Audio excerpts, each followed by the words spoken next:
This is a message from sponsor Intuit TurboTax.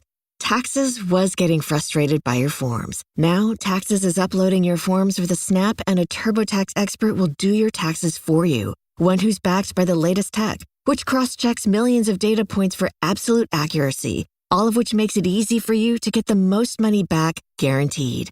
Get an expert now at TurboTax.com. Only available with TurboTax Live Full Service. See guaranteed details at TurboTax.com/guarantees. So good, so good, so good. Just in and so good. Thousands of spring finds up to 70% off are at Nordstrom Rack stores now. And that means thousands of fresh reasons to rack. How did I not know Rack has Adidas? Vince, Calvin Klein, Rag & Bone? Obsessed. Why do we rock? For the hottest deals. Save on Madewell, Kate Spade New York, Sam Edelman, Joe's, and more. Great brands, great prices. That's why you rack.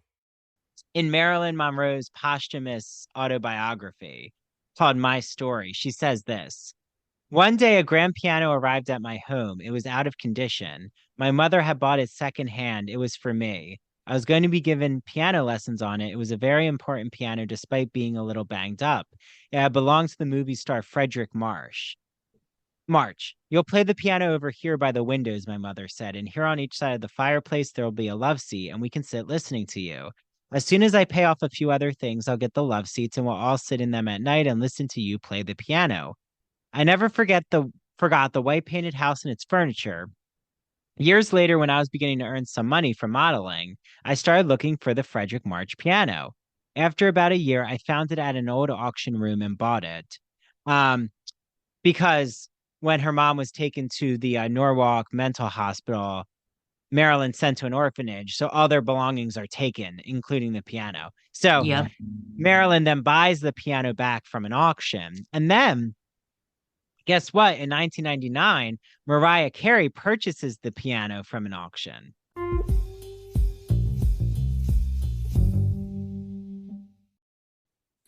Hi, welcome to the Ivory Tower Boiler Room. This is Dr. Andrew Rimby. I just wanted to let you all know before you listen to today's episode that there are sponsor ads in this episode. Shout out to the sponsors of the Ivory Tower Boiler Room. They include the Gay and Lesbian Review magazine, Broadview Press, and That Old Gay Classic Cinema podcast. But if you don't want to hear ads in the episode, you know where to go. Our Patreon, patreon.com/Ivory Tower Boiler Room. You can listen to all episodes ad-free, and you can watch the video version of the episode, which, it's always exciting to see what it's like when I'm posing a question and the guest is giving a really riveting response and seeing their facial expressions. And mine too, where I probably have my hand on my chin and I'm just looking at at their body language when they're delivering such exciting information. Okay, so remember, please follow us on YouTube.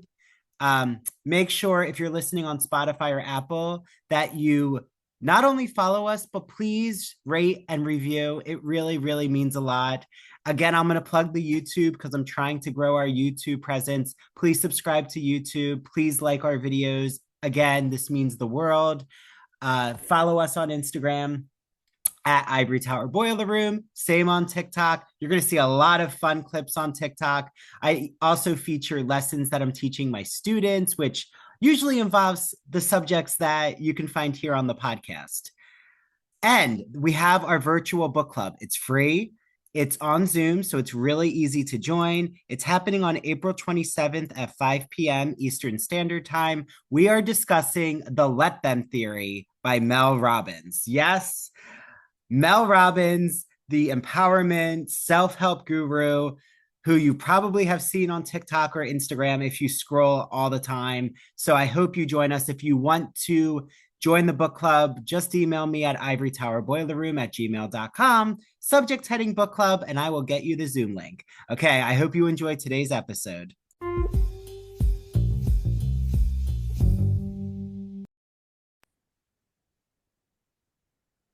And hello, everyone. Welcome back to Ivy Tower Boiler Room Rewatches Smash. We're on episode 2, and we have Dr. Andrew Rimby here with us to be speaking about episode 2 of Smash. Andrew. What did you think about today's episode? Oh my goodness. Well, it's called The Callback, and Oh, yes. I thought I was auditioning for this musical with how immersive everyone is in this episode. I'm like, am I on stage? Am I uh caught with my pants down? Because that's how I felt with all these characters. It's like is um everyone is basically putting themselves out there, but also stepping in the muck, like the mucky mess of the Broadway industry. Um, or maybe almost everyone. I don't know. I guess we'll have to go through it, but I definitely um felt exposed. I felt like I wasn't the emperor with no clothes. I was literally everyone calling me out and having my pants down around my ankles. So if that's a Oh, nice visual for no. everyone out there, I don't know why my metaphor went there, but that's where my head is today. My goodness. Yes, this episode was a lot. It had to do with it's a lot of musical numbers, which I'm happy about. And it deals with a lot of disappointments in this episode as well. Yeah, And I and never what noticed. Yep. yeah, and what you'll do to get to the top, I feel is a big theme Yes. in this episode. Yes. Yeah, A lot yeah. of these characters go through a lot of those. Well, one character in particular goes through that little moment, but we'll talk about her later. Yeah, yeah, yeah. Yeah, so you were saying. Yes, and while I was rewatching it, we still what I didn't realize is that we have a cold open of Catherine McPhee's Karen singing at a bar at this sort of jazz bar thing, and I never realized how the beginning and the end are the same, except it's two different characters singing two different songs, and it's Mhm. one character feeling as if they need to be recognized, and another character being recognized for a Mm. part that she got. With That's Karen, it's the an part that she wants, yeah. and then with Ivy, it's the part that she gets. So it's. Yeah, and one is a fantasy with Karen, and one is actual Exactly. reality. Like, because Mm-hmm. Karen is actually singing in the cafe that she works at, and then Yep. almost a la Waitress the musical is brought back to reality with that opening up in Waitress, like where there's all like the customers. That's the um after the prologue in Waitress, but it kind of Was reminded Waitress me. on at Yeah. this time? No, it Mm-mm, wasn't. Was it even conceived back then? I No, don't it think was so. on. Okay. Yeah, but That's something to maybe think about. someone from their creative team saw Karen in the Maybe. cafe, and they're like, "Oh, we should do Everyone was something like, about huh, I waitresses." could make that into a musical.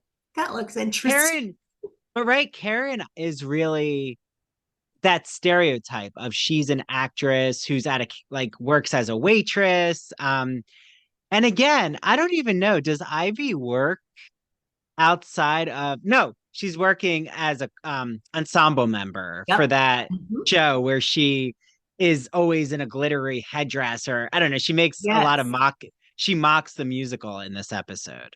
Yep. Yeah, yeah. Um, but yeah, so I loved the Daydream. I do think though, I find it interesting the song choices that they do Oh, for yes. covers because I don't Yeah. always I feel like it's a that to me is the product of the 20 like 2011 and 12s. It's the songs they cover because they're so at odds with the new Marilyn Monroe songs. Yep. Right? Because what was Karen singing? Oh my God. I'm trying to remember. I need to. I know we can look it up, but it was It um was something like very like was it country? It felt very like twangy-ish. I can't remember what the I don't song think was. it was country. I think it was more like a pop rock, something from like a current hit. Which is why maybe it feels stuck in the like 2011s because it's not a hit that Oh, we still remember. But okay, so go ahead, Christian. I'll figure out the song she sings. you go right ahead and you figure that out. But I wanted to ask if you remember seeing that many billboards for Phantom on a block. I when after that whole show montage moment. We get Karen and we get Ivy and her friends walking down the street in New York City, and I said to myself, I've never noticed that many billboards for Phantom when Phantom was running, and that was at the Majestic Theater. I said, whoa. I didn't notice that they had that many ad placements back then. I guess it takes one to know one, because it's like, wow, we take a lot of things for granted on Broadway.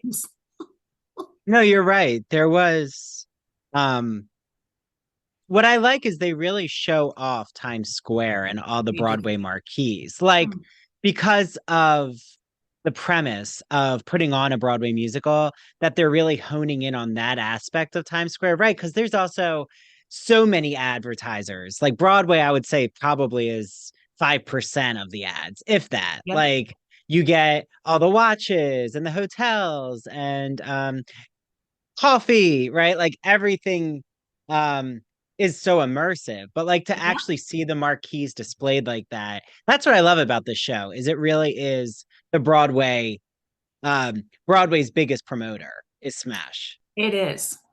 And that's what I love about it, because I think it was either in this or the first episode where we also see the billboard of Wicked as well, which coincidentally celebrating its 20th anniversary by the time this episode comes out.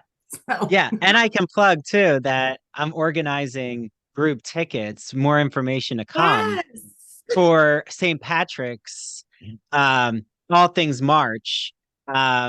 So to give me enough time too, but I will let everyone know how they can become part of the Ivory Tower Boiler Room Wicked excursion in March. And I'm even trying for an Emerald City VIP experience. So more on that to come. Sign me up for that, please. Yeah, so start getting your hands on Gregory Maguire's books, because that will be the book club choice. But okay, I know, but to think that Wicked is in its 20th anniversary, I saw it. Can you believe? Yeah, I saw it in 2004. No, or 3. No, 2004, definitely. Because Kristen Chenoweth had left, but Idina Menzel was still in it. So I still remember that. I think it was Jennifer Lara Thompson. She was Glinda. I saw it with Kristen and Idina. There's a story that's behind so it, which I'll tell you in exciting. person. Okay.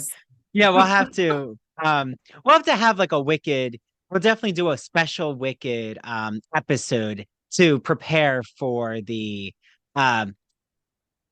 excursion to Broadway. Oh, yes. But I did find the song that's sung is it is, no, this isn't right. Is it Calm? No. There is Call Me. It is Call Me, right? Yes. By Blondie. By Blondie. Okay, so it's not something from the 2000s. But I don't know why, but it's so, oh yeah. Yeah, but it wasn't the sped up like 80s version. It was very mellow. You're right. Almost like folksy. See? That's okay, so not a current hit, but they did a rendition of it. Oh, and then Ivy sings Crazy Dreams by Carrie Underwood. Okay, that's a product of the 2011. Oh boy. So okay.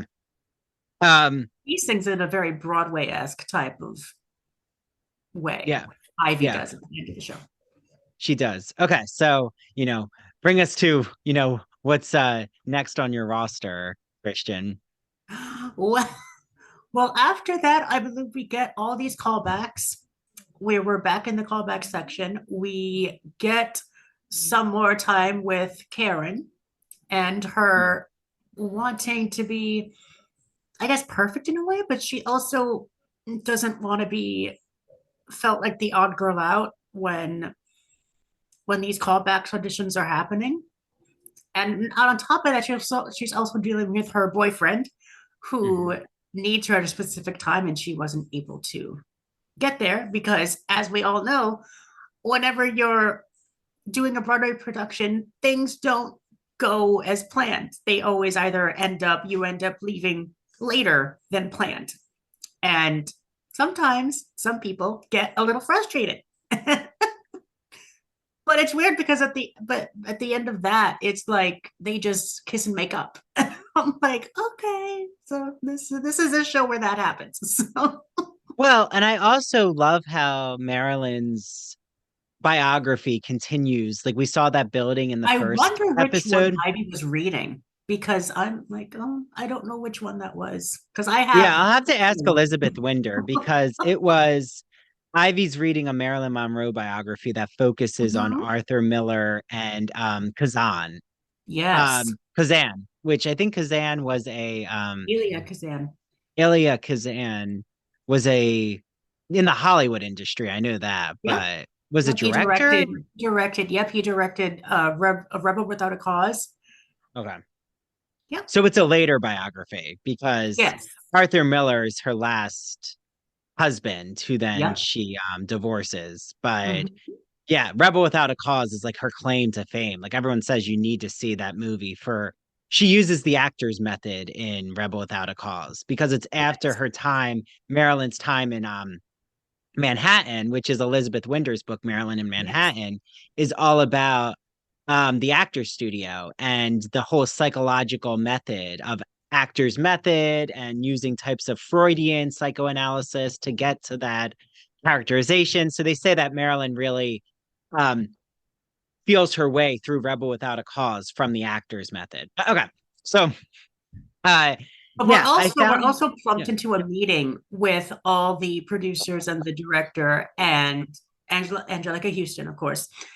And yeah. then we um we see little sneaky what was his name again? Oh, Ellis. Ellis, yep. Ellis, And the even Angelica assistant. Houston's assistant, he's like, "What are you doing?" Like you're Yeah. getting called Yeah. out. That's what you're Well, and I doing. think even before that, I liked this moment where Tom and Julia talk about the structure of the musical because I thought it Oh was a my really God. meta moment, and I like highlighted structure of the musical. Oh, that's what I was going to say is I love how Marilyn's life is matching what Karen and Ivy are going through because Yep. like if you notice this creative team and screenwriting team was so careful to make sure that whatever Karen and Ivy are facing has some kind of basis in Marilyn's own dilemmas. So, like Yes. Karen needing to put herself front and center for this callback, then disappoints her boyfriend Yep. who should be cheering her on, but he wants her to be there. So she kind of has to play this domestic role, like which Marilyn had to Uh-huh. continue to try to please the men around her. Yeah. And then we'll get to Ivy and the casting couch, which is another Ah, unfortunate aspect that or Marilyn is had it to the do. casting bed? Yeah, well, the casting couch is the bed, I think. It's a symbol for us, Christian, of the Yes. wolves of Hollywood. Yes. These are the wolves. Okay. So but I like how they like play around with where Let Me Be Your Star will be, because that is such a real process in the musical Yep. industry of where does the music fit? And then I like Julia's rationale for, well, Let Me Be Your Star. We don't have to go through chronology. Like it was kind of what we said in the pilot. Mhm. It's in media race. It's in the middle of things. It's um, her reflecting on what's going to happen in her life. So I like that whole behind the scenes And I thinking that loved the happens. staging of that in their mind, like what they were thinking of. It kind of Mm. reminded me the way that they're all the other, I guess you would say like other women, or would you say like other aspects of Marilyn are in like tiny little boxes. And it kind of Mhm. reminded me of Barbie in a way. Acura's all-new ADX, a compact SUV that isn't just built for one thing, it's precision crafted for everything. To escape the grind with available all-wheel drive. To go with your flow with available Google built-in. Hey Google, turn it up. Okay, turning up the volume. And crafted to be heard with an available Bang & Olufsen premium sound system. The all-new Acura ADX, crafted to match your energy. Acura, precision crafted performance. Take your vibes and go, go, go, go. Google is a trademark of Google LLC.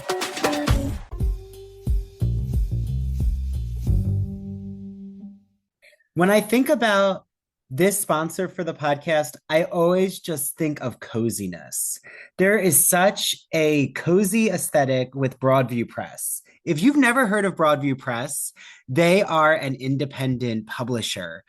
They publish books like the new edition of The Wizard of Oz, The Great Gatsby, Dracula, all of your classic literary canon. But they don't just publish classic books, they also publish anthologies. So I just had the pleasure of meeting the editors of the Vampire Literature Anthology.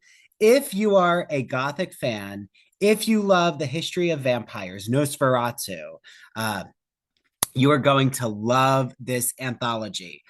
You don't have to be a college instructor or even a college student to enjoy Broadview Press's books. For example, the vampire literature book has so many different literary examples of just where the vampire pops up in our zeitgeist of pop culture. Another book that I absolutely love is The Philosophy of Sports. I'm sure so many of you out there listening know someone who's obsessed with sports. Did you know that there's a whole investigative philosophy about why people are drawn to sporting culture, why there are die-hard fans? I'm looking at you, Philadelphia Eagles. I can say that because I'm from the Philly area originally. Anyone else not from the Philly area, we're going to give you a side eye. But Broadview Press just is so incredible with their books that they're always publishing. I love talking to Dylan, who works at Broadview Press, and Dylan always sends me copies of new books that have come out. So I know all about a new book called Everyday Ethics, which you definitely have to look into if you're interested in philosophy. But I also love that there's a collection of Victorian literature, American literature. If you have just been really interested in a genre, like you just love fairy tales, then you need to get their Folks and Fairy Tales anthology. So Broadview Press has been so kind to give a promotion code for all of you listening to the Ivory Tower Boiler Room. Ready? Write it down. Put it in your phone right now. It is ITBR20. So you get 20% off all of your Broadview Press books. Any book that you get is 20% off. BroadviewPress.com. Please let me know what you're getting from Broadview Press. I'd love to share it on our social media. And make sure you follow them on Instagram at Broadview Press. Enjoy your reading.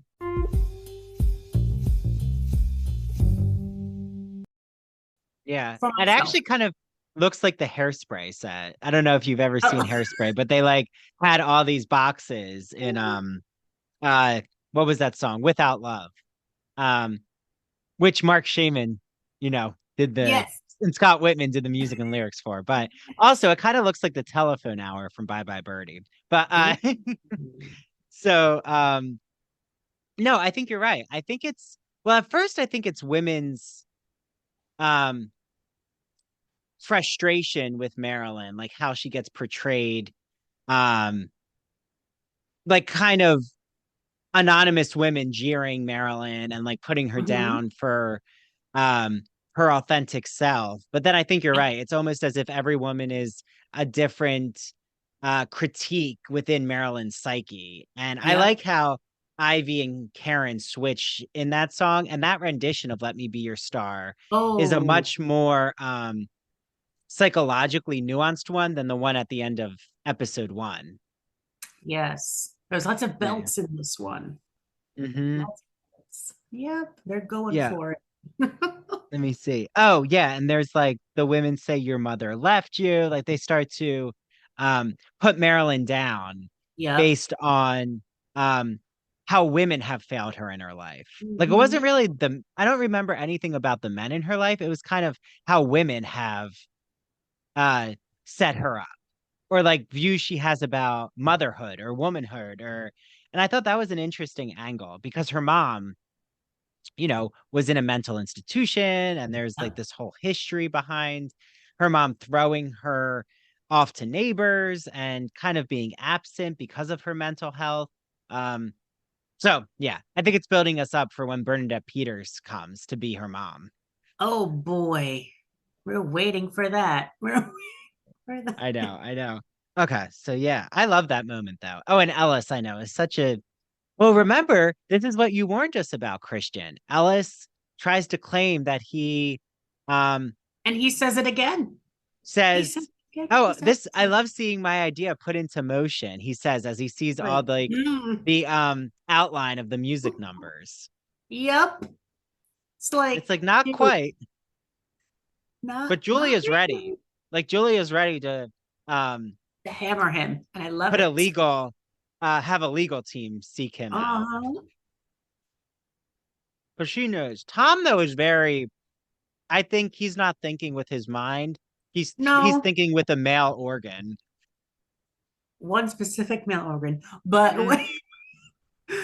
but if we could round back on Julia, she's also dealing with a lot this episode as well. Like she's having meetings with the adoption agency and with the um.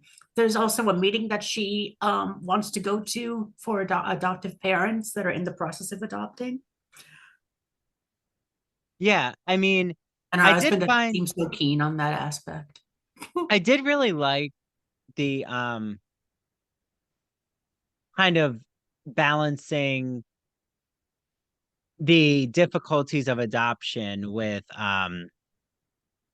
the creative process. Like again, Mhm. she's trying to balance her relationship with her work life. Um and she's committed to this adoption process.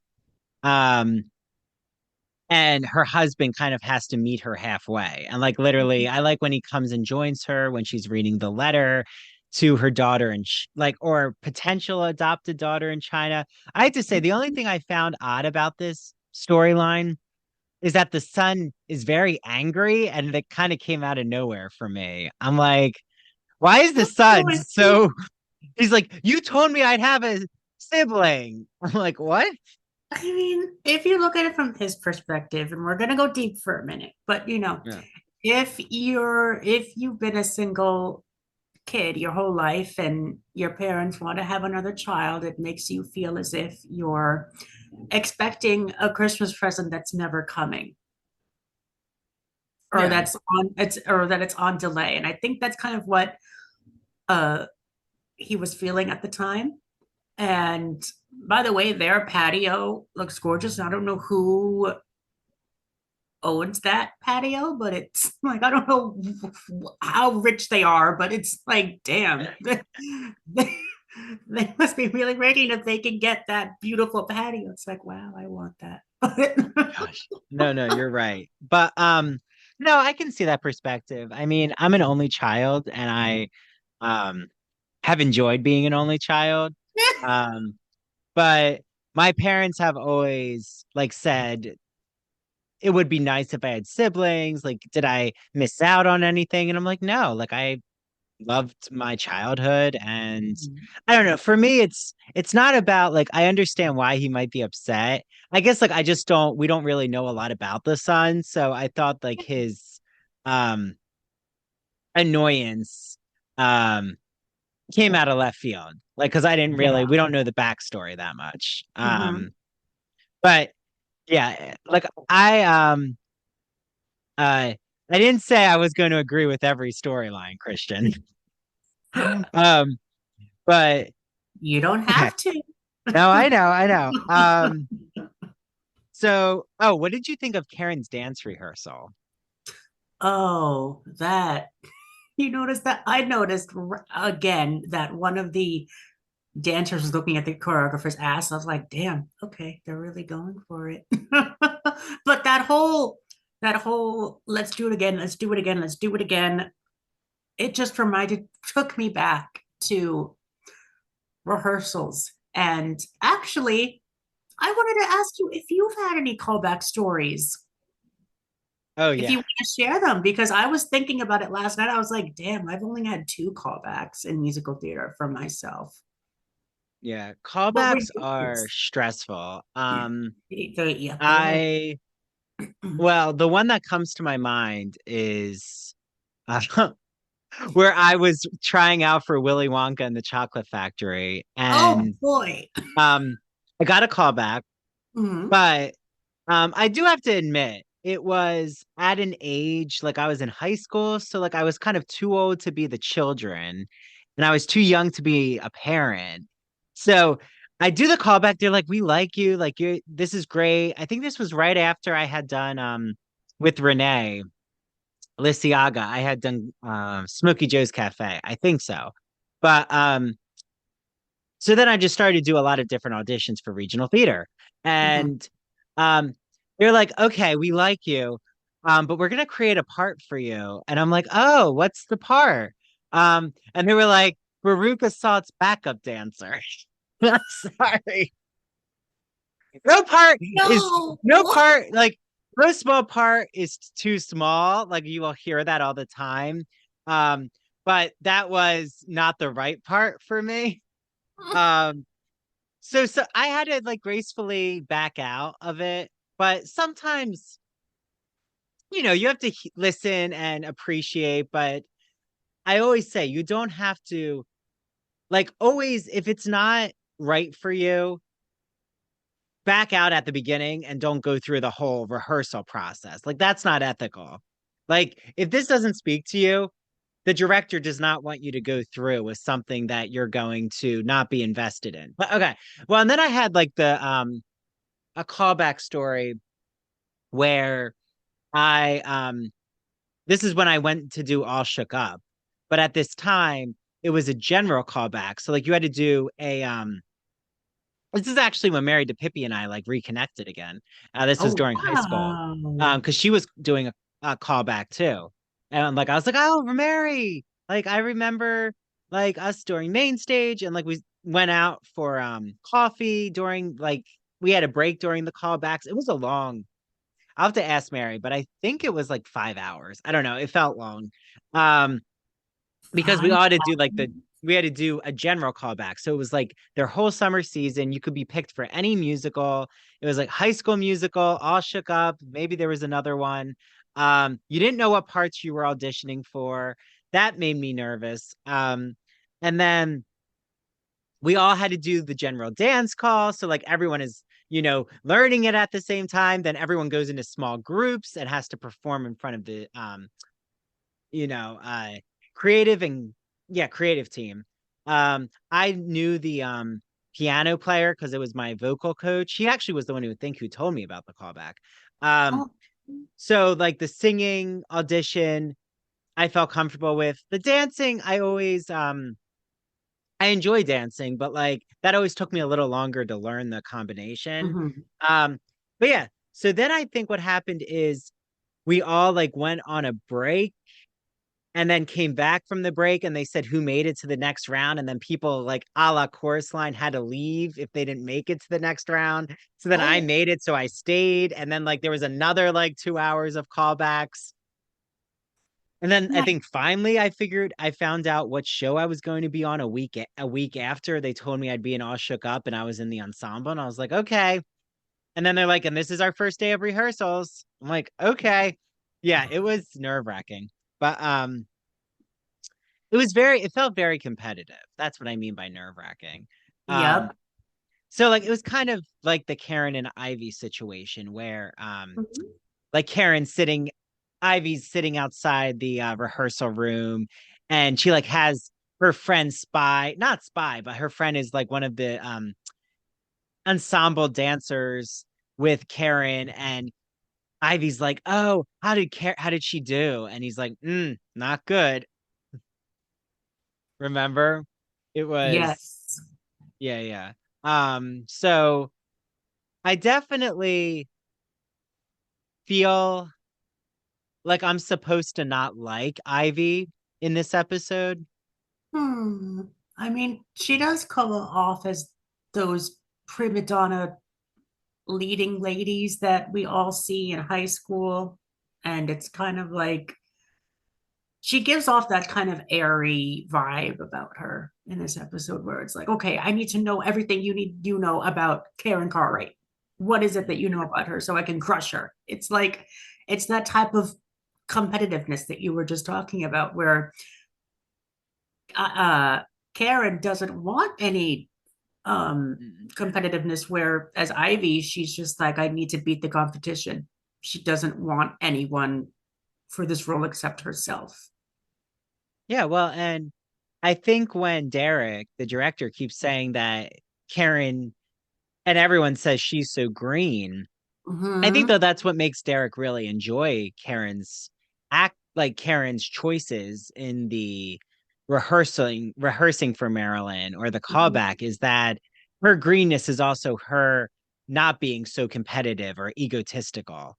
Yep. Um, like he says, Ivy's playing up this part, like is really almost too invested. And I agree. I think sometimes to go into a callback, my advice, and again, I want to go back into auditioning again, but my advice is when you do a callback, um, not to have a set role in your mind, like to free yourself of expectations. Because when you want it too badly, it actually, in my opinion, interferes with your acting and your choices.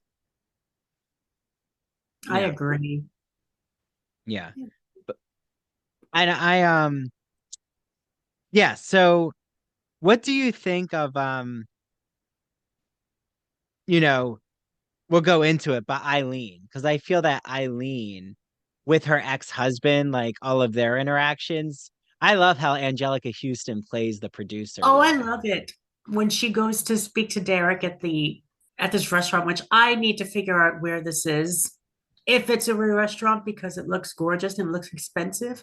So, but I just love her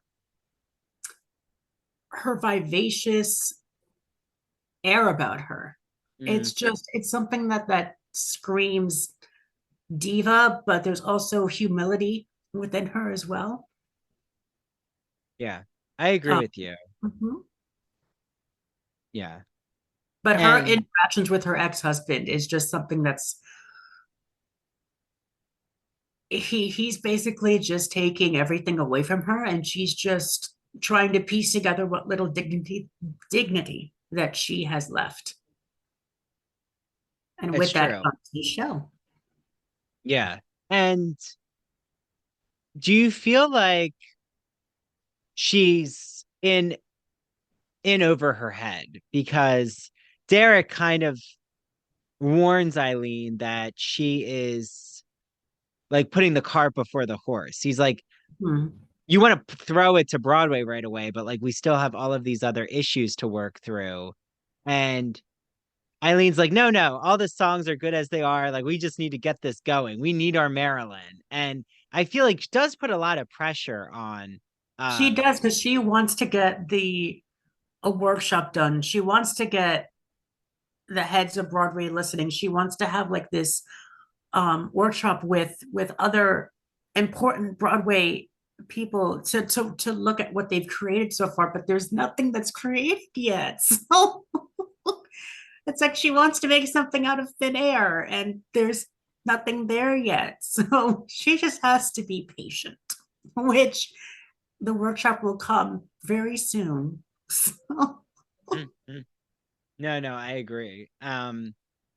It, but I think we have to jump to it, which is, what did you think of, um, like, were you surprised that Ivy has sex with Derek? oh no, you know that they were eye fucking each other from the moment that they saw each other. It wasn't, it, I was not surprised by it at all. And yeah, what did you think about it? I mean, I am surprised because Derek seems like he's uninterested with Ivy.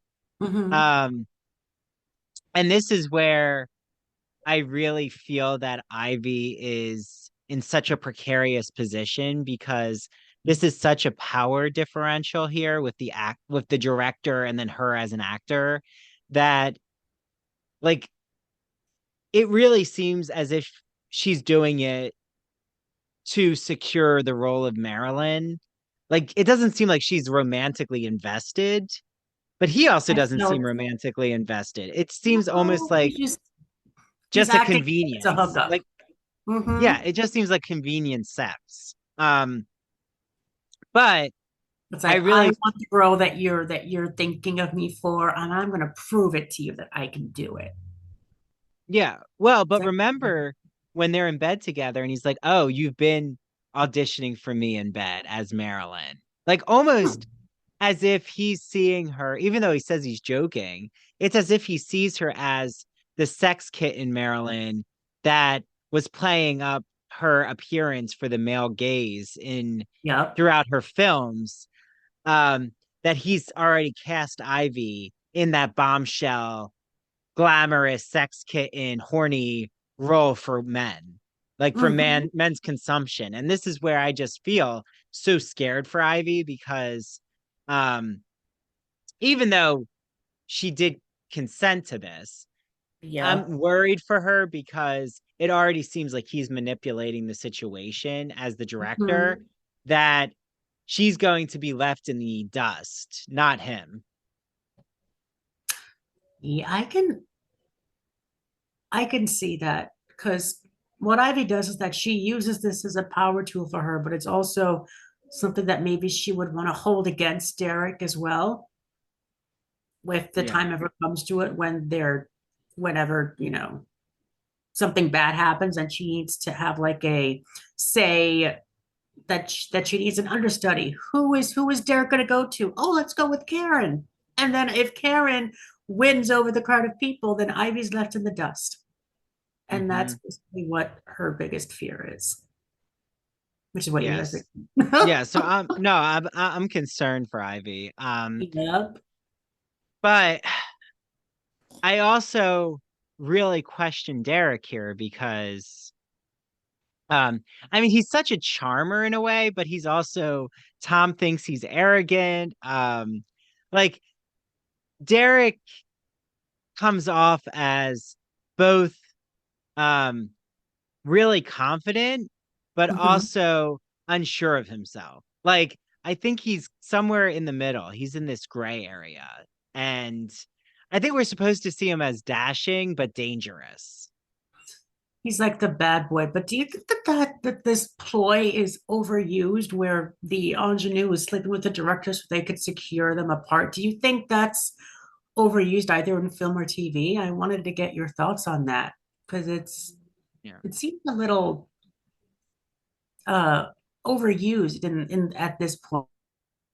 I mean, I think it's definitely realistic. Like we've seen all of the casting couch um stories from Hollywood. I mean, Marilyn warned of, the wolves, the like praying men who Hmm. wanted sexual favors in return for her to get roles. Like Yeah. this is not new at all, but it's also right. I do think that there is an ethical boundary. Like there's a difference, in my opinion, between a Harvey Weinstein and like sexually abusing Oh, women yep. and like women or even men too, right? They do it as well. But like, Hmm. especially queer men in casting. But like if you agree, if you seduce the director, but also the director is willing to sleep with you, Hmm. like it's almost as if you're bartering with them, which is also using sex as a tool to get ahead, which I also don't think is ethical. But I think we all look at like sex is, I always want to see it in a romantic way, but sex is used as power in Yeah. certain, industries and isn't fair all the time.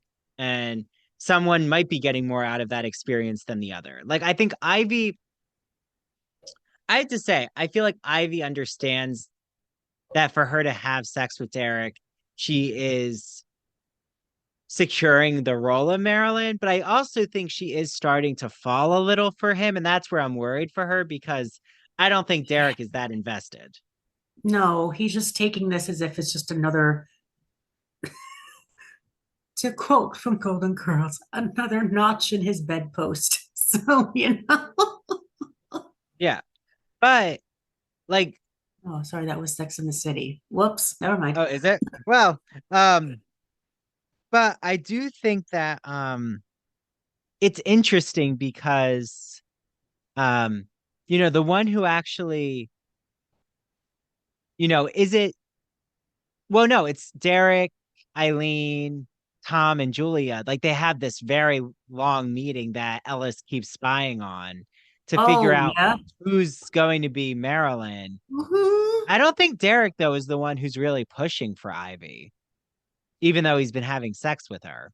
No, I think what I saw is that he was also pushing for Karen as well because he wanted someone fresh, someone who doesn't look like Marilyn, but possesses her traits, her inner traits. And I think that's what's more important, where you find someone who isn't an exact physical copy of Marilyn, but you have someone who's also been through the struggles that Marilyn has gone through, or is seen to be from those homegrown, down to earth type of people who rarely get the opportunity to just get that lead role. And I think that's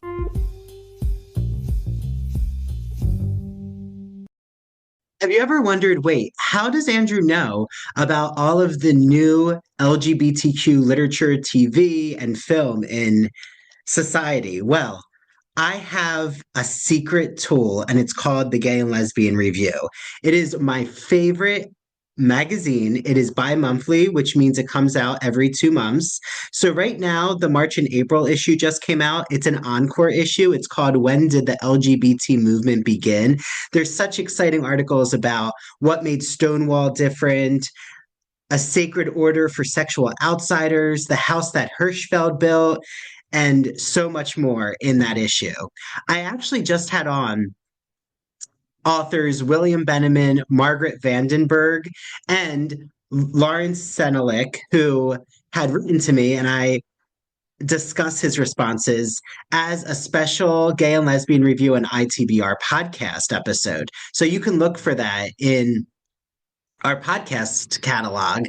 It is all about the January and February issue called Strange Fruits. So I can't wait for you all to listen to that. I absolutely love all of the queer history, culture, politics that the Gay and Lesbian Review covers. I love getting my print magazine. It just is so nostalgic having a magazine arrive at my door. But they also have an extensive online edition, so you can get the magazine online.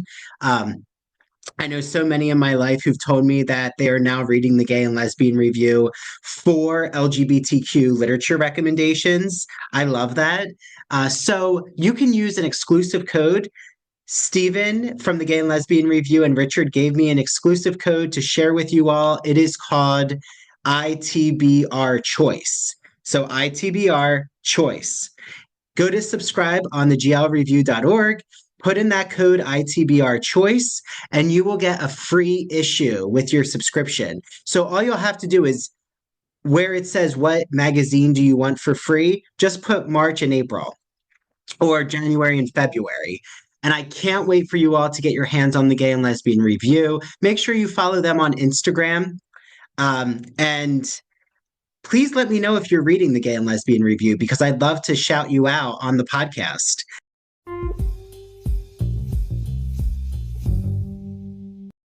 What devastates Karen the most is that she put herself out there and she did all these callbacks and dance routines, and it bit her in the ass. Yeah. But I also think that it does make sense from Tom's point of view. Like, am I really going to take a chance on someone who's never been on Broadway? True. Like, to put them in this lead role. It might be overwhelming for them. Well, not even overwhelming for them, but it might be a death wish for the musical, like as a success. So I think it's a whole business decision. I mean, at the end of the day, we like to think that people are invested in raw talent, but they're looking at their bottom line and money and finances. Yep. And like, that's where Eileen's coming from. But Eileen, I don't know. That's what's interesting, is she does care so much about the financial success, which she has to as the producer, but she really does believe Derek's judgment. So she's like, well, Derek, if you think Karen's the right one to go with, I, am in full support of your decision here because you have such good judgment. So, and Tom just wants Ivy because he's basically her best friend. Yeah, well, and basically promised her, which you should never, You should it's never get like you anyone's go into a hopes up. hospital and the doctor promises the wife that her husband's gonna be okay. When nope, he's dead on the table. Wow, well, that took a more of a turn, Christian. Thanks for Sorry, I've that. been watching a lot of New Amsterdam and Grey's Anatomy, so forgive me if I went a little morbid. Yeah, I feel like TikTok keeps recommending Grey's Anatomy videos to me, especially that one with Christina Ricci when she has like her hand in the body and is like holding Oh, the the bomb. bomb. The Yeah, bomb yeah. episode. Oh boy. Okay, well, we'll have to do a whole Grey's Anatomy discussion. But oh, I love though how Eileen reacts when Derek says, "Oh, your husband, ex-husband, Jerry reached out for me to come back to the My Fair Lady revival." Um, and I told him to Just shove it. shove it. And she was like, "You did?" It was I do love their relationship together, Derek and Eileen. But you know Um, what's funny is that I thought that he was gonna tell her that he had sex with Ivy. That's what oh, I thought that yeah, was well, I gonna think they're be. setting us He's up for like, I that. wanted to like get this to you before you heard from anybody else. And I'm like, oh, Yeah. but then I remembered that Well, he. it's a red herring. They're trying to set that us up in our mind. Uh-huh. But were you surprised that Ivy, like that already we have a decision, supposedly, right? A supposed decision that Ivy's chosen as Marilyn. I rewatching it again, it kind of felt a little cheesy on my part because when when Tom goes over to her backstage after she does her show Heaven on Earth, it feels like Tom, in my opinion, I thought that he was lying to her because it felt like it was a very like you got the part, you did it. I'm like, are you lying to her just so she can feel happy about herself? I'm like, is this because that's what it felt like to me, that he was just trying to butter her up and not, just make her feel happy in the moment. And but Well, and not until you sign a contract is that actually oh yeah. secure. Mhm. Um, so they can pull this part from Ivy any second if they Uh-huh. want to. Yep. So, yeah. Oh, but did you notice when Julia was reading the adoption letter that the song Secondhand White Baby Grand was playing in the background? I did notice that. Like, so that's a question I have like for Mark Shaman. I'll have to clip this out and like post it on our stories since Mark Shaman, we follow him on social media. We I'm do. curious if him and Scott Whitman, they must have known all the Bombshell music numbers at the beginning of the series. Because like we get songs that aren't yet in the episodes, like as Mhm. instrumentals. It's like they were planning ahead Hmm. without knowing where to put these songs or how they were going to come out. So I think they kind of did like a very like it's kind of like when you're preparing for when you're filming a movie where they if it's a musical, then they record the songs first and then they film. It's like they Mm, do it in reverse. that's Um true. so I think that's kind of what they were doing, where they made up all the songs. They know the direction that they were going to go in, but they weren't exactly sure how to map it out yet. Mm. Yeah, well, um, like Secondhand White Baby Grand is all Mhm. about the baby grand's piano, right? Yep. That Marilyn um it's connected to her mother, right? I'm trying to remember.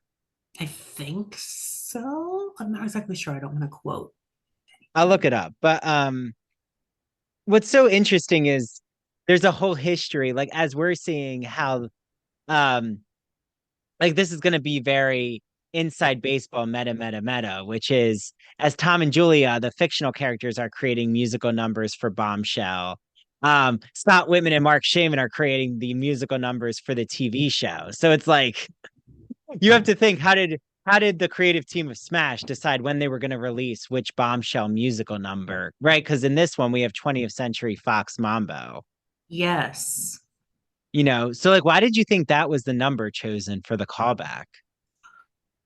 Oh, well, also because they staged it, they rehearsed it, they choreographed it without anyone's knowing. I guess they just wanted to feel for how it would look on stage, and I loved the direction that they took while performing it. It's like you get a little bit of what they want the show to look like in their mind. It's like the same thing that we talked about in the pilot, where we get a little bird's eye view of how they want the show to look like through the production designer's eyes and through the director's eyes and through everyone else's eyes that's actually viewing these musical numbers being performed. And then we have Catherine McPhee in a very, very tiny little wig that but I just love the direction that it took with it. And I think it was a good choice for them to actually that is one of my favorite musical scores, musical numbers from the show. Because it's also it deals with a lot of what Marilyn had to go through. Mm-hmm. They did it No, in I like a agree. I love musical. that number. Well, and I love how it goes through like all the different studios that she works Mhm. with in the early days.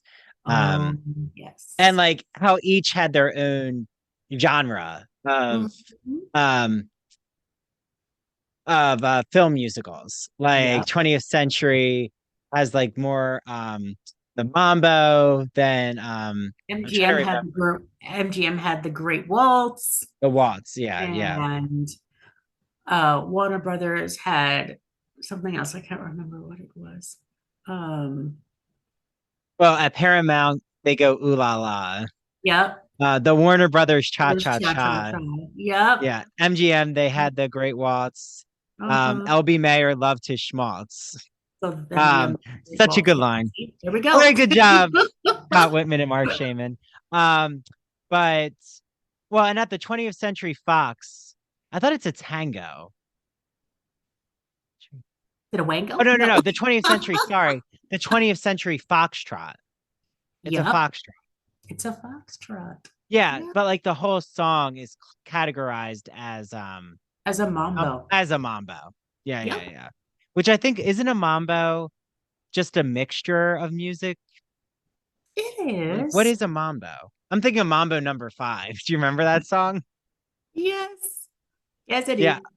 Oh yeah, mambo is a genre of Cuban dance music. Yep. But it could have like a cha-cha-cha, a salsa. So it's like different types of dancing. Mhm. Um, oh, I found the background about the baby Graham. You So did. in Marilyn Monroe's posthumous autobiography called My Story, she says this. One day, a grand piano arrived at my home. It was out of condition. My mother had bought it secondhand. It was for me. I was going to be given piano lessons on it. It was a very important piano, despite being a little banged up. It had belonged to the movie star Frederic March. March, you'll play the piano over here by the windows, my mother said, and here on each side of the fireplace there will be a love seat, and we can sit listening to you. As soon as I pay off a few other things, I'll get the love seats, and we'll all sit in them at night and listen to you play the piano. I never forgot the white painted house and its furniture. Years later, when I was beginning to earn some money from modeling, I started looking for the Frederick March piano. After about a year, I found it at an old auction room and bought it. Um, because when her mom was taken to the Norwalk Mental Hospital, Maryland sent to an orphanage, so all their belongings are taken, including the piano. So Yep. Marilyn then buys the piano back from an auction, and then guess what? In 1999, Mariah Carey purchases the piano from an auction. Of course she does. Yeah. But that's because no one was going to buy the piano for like a Marilyn Monroe museum. So Mariah said that she's going to make sure it stays in pristine condition for a future Marilyn Monroe museum. I'm kind of curious, like, why they haven't created a Marilyn Monroe museum. They They need to. should. They really Yeah. should. Yeah. I don't think one exists. So there's a pet project. But yeah, so there's that backstory. But I love that Julie is reading the adoption letter and you're hearing that song because it's all about Marilyn trying to find um like that baby Grand is a stand-in for finding family, like her not having that motherly relationship she really needed. Um, that she has to find alternative relationships. And, you know, Julia is going through an adoption process and like trying to have an alternative, family and find belonging. So it all kind of ties together. But Mhm. yeah, so I don't know. What else from the episode, Christian, did you feel like we need to cover? Hmm. I think we covered it all. Um, Yeah, I'm trying to look at my notes, like if there's anything we didn't talk about. Mm. I think we talked about, unless you find something that we Well, forgot. just that Derek keeps saying that Ivy is trying too hard, and he says Marilyn never tried too hard. Um, Mhm. well, how about like that ending that you brought us, you know, we started the podcast episode with, which is that Ivy is singing a celebratory Carrie Underwood song. Like, do you feel that Which already we should be um for failure? set No. up for well yeah failure, but also that the goalpost is going to move, that we're already our expectations are going to change, like, oh, she got the part, but we know something's coming around the corner. It kind of has that build up where it seems too good to be true. And like, you have Ivy being so thankful for Tom for telling her that she got the part, and she's, oh my God, I'm so happy, I'm gonna cry. It's like, where there's something that always happens that knocks her back to reality. She's on this cloud nine feeling right now. And I think by the third episode that she gets knocked down a few pegs and she's brought back down to reality. Yeah, unfortunately she's That's really what going to she be needs, brought. because this is getting way too cheesy for me. Yeah, I feel like um we need a little more humdrum reality because Yep. um I can't handle all the optimism. No, no, no. But I There's am so much excited. optimism. What I do like about this show is like unlike Queer as Folk, or unlike, I feel like a lot of our TV shows right now, we can see a real arc in TV shows. Like you really know where each episode is going to lead you. Um, I really don't know where this is going. Like I remember a little about where it's heads, but I haven't like watched ahead. Like Christian knows I watch everything like the day before or like a few hours before just to keep it fresh. But I just love it. I'm like, what's gonna happen next? I literally don't know. They don't really This one ends um on kind of this one ends on like a sort of hopeful cliffhanger where it's it's just it ends on a too hopeful note for me. And yeah. it's like, yes, it's a happy ending and everyone gets what they want. And it's, you save that for the finale. You don't put that in for the second episode? Well, that's how we know that um we're being misguided, because this would not be I the think second so. episode's ending. No, Like this is not where the series is ending. no. Um, we still have Catherine McPhee signed a contract. So Yeah. where's Karen? Uh, you know. But yeah, this was so fun. I can't wait for episode 3, Christian. And I think we're going to Yes. be bringing on another guest. Yes, I hope so. Goodness. Not that anyone is tired of listening to both of us talk about it, but it No, would be I mean, nice we to get could keep going and going and going, but we it's could. fun. It's fun to We bring like other people with, theater stories. exactly. So they could Yeah. give us their 2 cents on what Yeah. it's like behind the scenes, behind the curtain, Yeah. if you But will. the things that Ivy does with Derek definitely exists in theater. I mean, Have you I ever heard experienced stories. that? No, Not you I didn't. personally, I didn't but experience have it. you ever like have you have you ever had friends in the theater industry that have been through Ivy's position? Oh Just to yeah. I go. mean, I would say I didn't really know about directors having sexual relations with cast members, but I would hear a lot about cast members having sex with each Oh other. yeah, that's Or and you like, have you know how a cast there's party. You always know that happens. well, and there's always that stereotype that like the leading actors are going to fall in love with each other. And then a lot of times they do Oh, start dating. I know, which is like so annoying because you know that that's not going to last usually. And it's all about connecting to each other as characters. And like, I just uh-huh, think it's a heightened hormonal level of oxytocin and like the cuddling emotion they're experiencing. So they kind of just need some time away from each other. uh-huh. But My goodness. yeah, but in terms of like that kind of nothing that blatant. And again, like this is dramatized. So we're kind of seeing things heightened. Um, but yeah, so I can't wait for this again. And I think that for me to be back again, Christian, this is so Yeah, fun. I love like chatting about Smash with you. right? And also how can they like anyone listening out there, if they want to be a guest co-host, like to recap one of these episodes, how can they Well, reach out to you? well, they'd be more than happy to reach out to me via Instagram at bookaholic_2021 or at my podcast Instagram as well at that Okay Classic Cinema. And you can also message Andrew as well at Ivory Tower Boiler Room or his personal Instagram as well, which is Dr. Andrew Rimby, or is it just Andrew Rimby? It's Andrew David Rimby. Okay, there we Yeah, go. with my middle name. Getting it Yeah, wrong. yeah, yeah. No, you're good. So thank you all for listening. I can't wait for next time. And Christian, always a pleasure and a blast and sharing all things Broadway nostalgia. Yes, we're gonna get a lot more nostalgia in the next episode as well, I believe. So Yeah, get and I have to ready. say, Christian Borle does make me so he does such a good job of making me annoyed with Tom. Tom is definitely the one. The thing is, I should be more annoyed with Derek and him pushing the boundaries with Ivy. But I I love find that this Tom's episode. Tom has like an arrogance also about him, but his arrogance kind of puts me off more than Derek. I don't know why. Yep. Yep. Like maybe because Tom, I know what he wants to do with Ellis, and it's just yeah, and I think Tom thinks he knows more than he does, and I never like that in a person.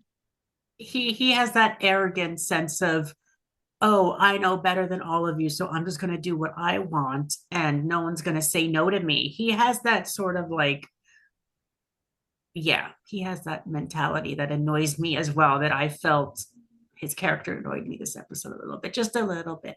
But Yeah. But I really do like Julia's character. I find Oh like my so gosh, far really. I'm most interested and invested in like Deborah Messing and Yep. Eileen. I have to say Julia, Eileen, Karen and Ivy, I'm kind of split. I'm not yet like on a side. I think because there's like things in Karen that kind of frustrate me.